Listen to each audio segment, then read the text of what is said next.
Well, the EFL season is now in the rearview mirror, so we'll take a quick look back. First off, real quick, congrats to Big Top Harry and the Circus McQuirkus for the 2010 EFL Championship. But we'll get more on that later. Quickly, let's rewind. Let's go all the way back to the draft, where the number one pick was held by Top of the Heap, who took Chris Johnson Higgins, solid pick. Unfortunately, not a great season for Johnson, led to a 6-7-1 mark for the Heap and no playoffs. The playoff teams were as follows. Circus McQuirkus had the number 5 pick, took Ray Rice. Pillaging Peacocks with the number 11 pick, took Andre Johnson. He Hate Me had the number 3 pick, and somewhat controversially took Peyton Manning, but that paid off. And third and auto pick had the number 6 pick and took Aaron Rodgers. So how do you build a championship team? Solid at the top of the draft. Circus McQuirkus, first 4 rounds, 5th overall, Ray Rice, 19th overall, Tom Brady, 29th overall, Roddy White, and 44th overall pick in the 4th round, Arian Foster, the NFL's leading rusher for 2010. So who was taken ahead of Foster? How many people whiffed? Well, we all whiffed, but here's some of the guys. Tony Romo, injured. Randy Moss, freak, head case. D'Angelo Williams, Carson Palmer, Cedric Benson, Sean Green, C.J. Spiller, Ryan Grant, Pierre Thomas, Ronnie Brown, Joseph Adai, and the pick before Foster was Javid Best. So, again, everyone whiffed except for Harry. Great first 4 picks, and that's why you won. Best free agent pickup, obviously, Pillaging Peacocks getting Michael Vick after week 1.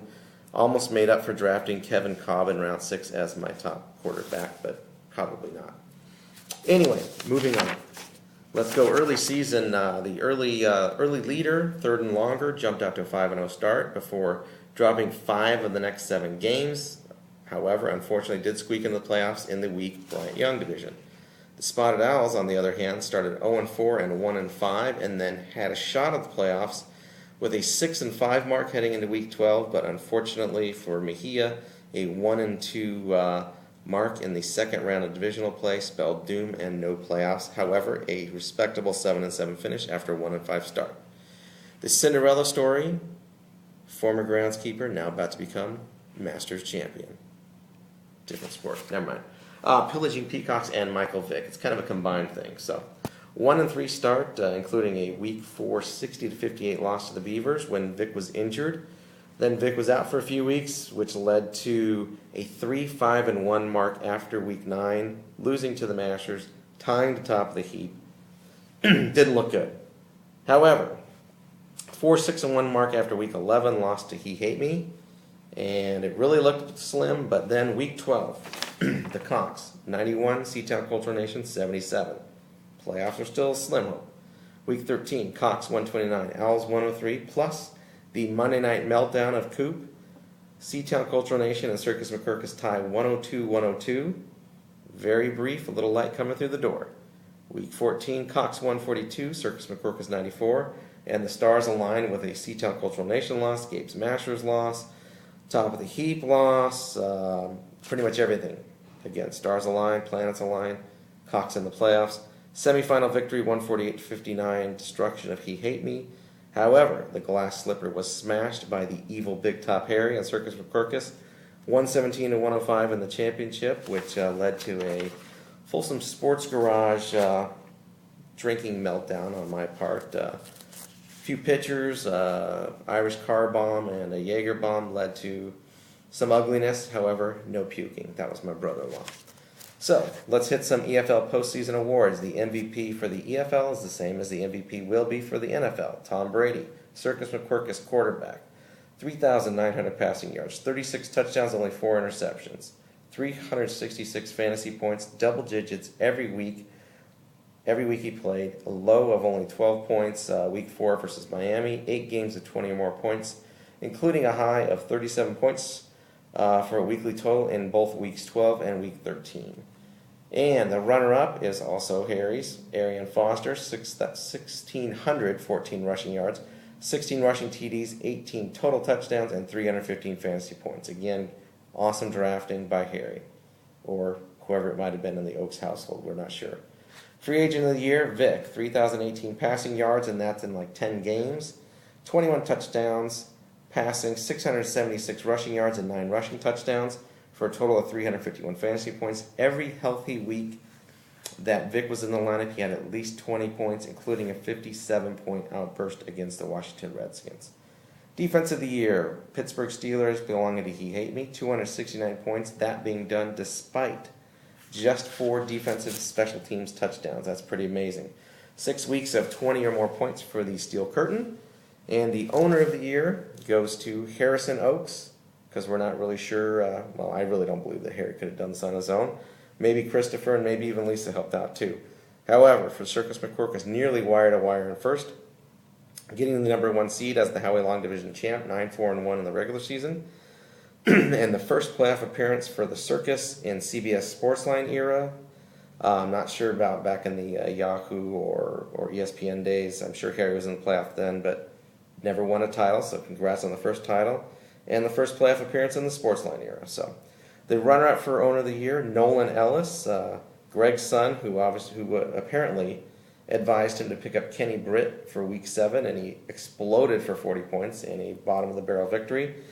But it was just a brief breath of life into bottom of the barrel, who quickly faded when Greg probably took over the reins once again. Final awards, Deadbeat Dad, none other than Shannon Hatcher, who, congratulations on becoming a father. Hopefully you do a better job of raising him and watching after him than you do of watching after your fantasy football team. First of all, Shannon starting Garrett Hartley at the start of the season when he wasn't even the starting kicker for the Saints. Multiple bye week starts and other gaffes led to a league low 908 points in the regular season, which is a pathetic, dismal, horrific 65 points per game in the regular season. Dude, nasty. Absentee owner of the year, none other than Brian Bergfall. Missed the draft. Oh, I'll call you as soon as I get off my plane. Semi-proxy for rounds 1 through 4, auto-pick the rest of the way. Little to no contact throughout the season, not even inappropriate porn videos sent to our work email addresses. Of course, that's a blessing. And basically, Brian, unless you have a high-paying job in your shop that allows for some minor marketing work to be done, lots of pay to be given, and lots of time for EFL analysis videos, etc., you're like on Eric Mangini ice to my Mike Holmgren, so watch your back. Heartbreak Kid Award goes to Coop. Week 13, Monday Night Football.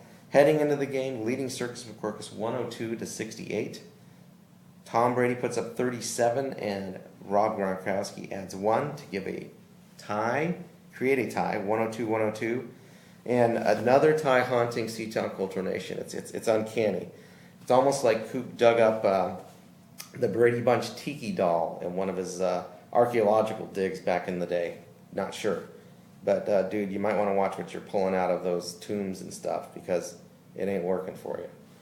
And the final award of the season we'll call it the Muted Cub Award, which goes to Keisha. The Big Brown Bears came out roaring after the draft, talking of how great the team was and how great it was going to do.